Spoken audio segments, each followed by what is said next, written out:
Mes amis, je vais vous montrer maintenant le total des mensualités de remboursement d'une banque après avoir un prêt. Ici, j'ai mis au hasard une date d'échéance du 1-1-2019, 31-12-2000. Bon, soi-disant, c'est une date.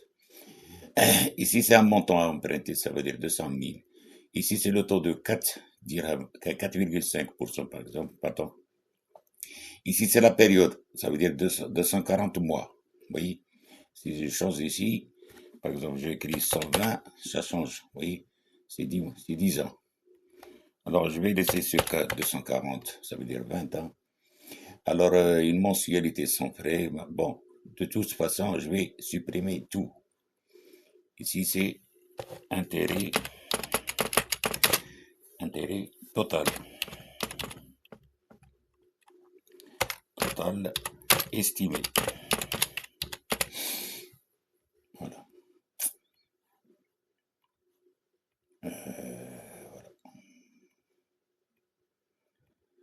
Bon, ici, je vais supprimer tout.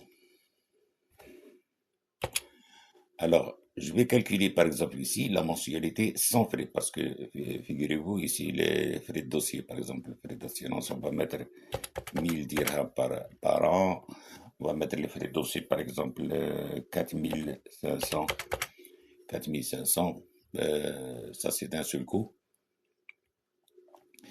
Alors, on l'a payé d'un seul coup, enfin, ici. Euh, pour vous dire, euh, alors, pour vous dire ici, je vais vous montrer la fonction est égale moins VPN. Alors, j'avance le moins parce que les résultats qu'on va avoir seront négatifs.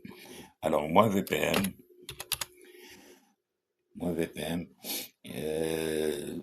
ici c'est le taux. Le taux, il est généralement divisé par 12 parce qu'il y a une année. Point virgule, la durée, 240 mois, point virgule. Vous voyez que c'est très simple. Et le montant. Voilà l'échéance qu'on va avoir. Mais ici, c'est sans frais. Avec frais, ça veut dire est égal.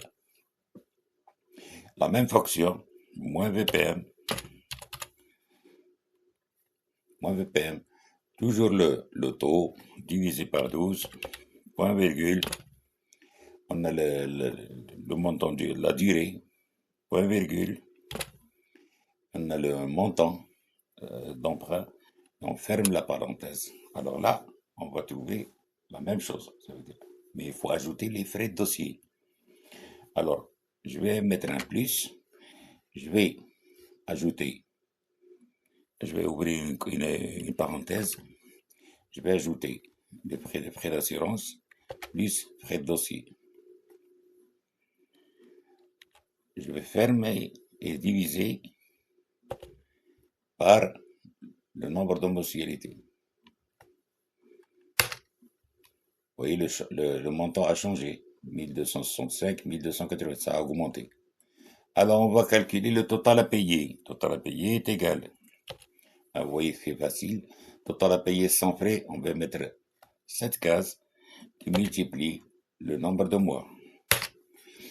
Ici, mensualité sans frais, avec frais, est égal mensualité avec frais qui multiplie la durée. Ça donne, voilà, c'est plus ça. Intérêt à payer. Intérêt à payer, ça n'a rien à voir avec les frais de dossier. Est égal à montant d'échéance à payer, montant d'échéance qui multiplie voilà, montant d'échéance qui multiplie, non, non, est égal à le, le frais total à payer sans frais, est égal à total payé sans frais, moins le capital d'emprunt. Vous voyez, c'est 103 671. On va calculer les montants d'intérêt par mois. Alors, est égal 103 672 qui divise la durée. Alors, on a payé 431,97 dirhams par mois. Vous voyez? Alors là, on va calculer l'intérêt total estimé pour toute l'opération. On va mettre un égal. On va diviser le montant d'emprunt qui divise le montant payé. C'est 66%. Si là, je vais les convertir en pourcentage.